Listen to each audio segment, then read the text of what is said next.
Hi అండి, welcome to my channel. నేను ఈరోజు గోంగూరతో స్పెషల్ చేస్తున్నానండి కర్రీ. గోంగూర నూనె కూర అంటారండి. నేను దీనికి ముందుగా గోంగూరను మొత్తం తుంపుకోవాలి, కడిగేసి పెట్టుకోవాలండి. శుభ్రంగా కడిగేసుకోవాలి. ఇప్పుడు నేను ఇప్పుడు కడగడం చూపిస్తాను. ఇలా వాటర్ వేసి 2-3 సార్లు మంచి శుభ్రంగా మట్టిపోయే వరకు కడిగేసేసుకోవాలండి. కడిగేసేసి నీళ్ళలోకి తీసేసి మనం వడగిల్లుకోవాలి. ఇందులో వేసేసుకోవాలి. గోంగూర మొత్తం మనకి ఇక్కడ వడలిపోవాలండి. చేసుకున్న రోజే చేసుకోవడానికి మనము గోంగూర కడిగిన రోజే మనకు చేసుకోవడానికి వీలు లేదండి కర్రీ. కడిగిన తెల్లారి మనం చేసుకోవాలి. మొత్తం కంప్లీట్ ఆరిపోవాలండి. ఒక గుడ్డలో వేసి ఆరబెట్టుకోవాలి.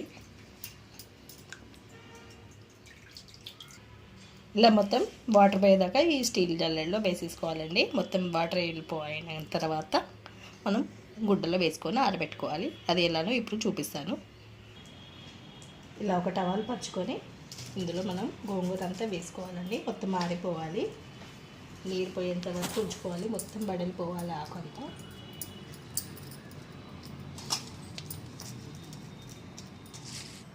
ఇలా మొత్తం ఆరబెట్టేసుకోవాలండి. మొత్తం ఆకంతా వడలిపోయిన తర్వాత మనం నూనె కూర చేసుకోవడానికి వీలవుతుంది. ఇప్పుడు నేను వడలిపోయిన తర్వాత మళ్ళీ చూపిస్తాను ఎలా ఉంటుందో. గుడ్డలో వేసుకున్నాక నెక్స్ట్ డే ఇలా ఉంటుందండి. మొత్తం వడలిపోతుంది ఆకు. మొత్తం గుడ్డలోనే ఉంచుకోవాలి. ఆరిపోయినాక కూడా గుడ్డలోనే మూసేసి ఉంచేసుకుంటే నెక్స్ట్ డే ఇలా ఉంటుంది. ఇప్పుడు దీనికి కావాల్సిన పదార్థాలు: ఉల్లిపాయలండి.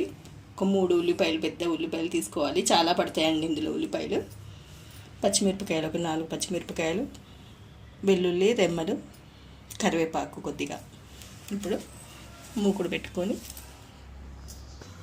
ఆయిల్ వేసుకోవాలండి. ఒక 2-3 టేబుల్ స్పూన్లు వేసుకోవాలి. కొద్దిగా ఆయిల్ కూడా ఎక్కువే పడుతుంది. నూనె వేడెక్కిన తర్వాత జీలకర్ర ఆవాలు వేసుకోవాలి. ఆవాలు, జీలకర్ర,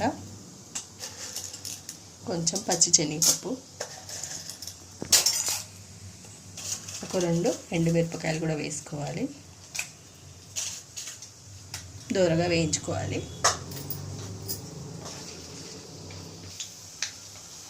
ఇలా వేగిన తర్వాత పచ్చిమిరపకాయలు, వెల్లుల్లి రెమ్మలు వేసుకోవాలి.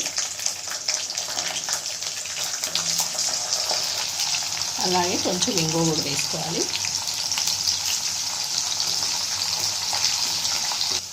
ఇప్పుడు ఉల్లిపాయలు వేసుకోవాలి. మనం పకోడీ కట్ చేసినట్టు కట్ చేసుకోవాలి. పొడవు ముక్కలు కట్ చేసి వేసుకోవాలి. మొత్తం మగ్గిపోవాలండి. ఉల్లిపాయలు మొత్తం మగ్గిపోవాలి. కరివేపాకు కూడా వేసేసుకోవాలి. కొంచెం పసుపు కూడా వేసుకోవాలి. పసుపు వేసుకోవాలండి. కొంచెం పసుపు ఎక్కువే వేసుకోండి. పసుపు యాంటీబయాటిక్ కాబట్టి కొంచెం వేసుకుంటే మంచిది. వీలైనంత వరకు ప్రతి ఒక్క దాంట్లో పసుపు వేసుకుంటేనే మనకు బాగుంటుందండి. మొత్తం కలిపేసుకొని మూత పెట్టి మగ్గించుకోవాలండి. మూత తీసి కలిపేసుకోవాలండి. మగ్గిపోయింది. ఇప్పుడు మనం గోంగూర వేసుకోవాలి. ఇందులో నేను తెల్ల గోంగూర వేసుకుంటున్నానండి. ఎర్ర గోంగూర అయినా వేసుకోవచ్చు. గోంగూర మళ్ళీ వేసేటప్పుడు కడగొద్దండి. మళ్ళీ మొదటికే వస్తుంది. కడిగేద్దు. ఇలా ఆరిపోయింది వేసుకోవాలి.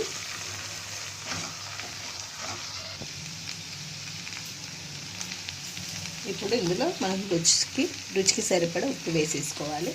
వేసుకొని మూత పెట్టి మగ్గించుకోవాలి. ఒకసారి కలిపేసి మొత్తం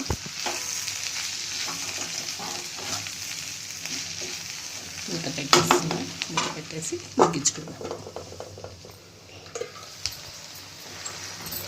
ఇప్పుడు కారం వేసుకోవాలండి. కొంచెం మగ్గిపోయింది కదా,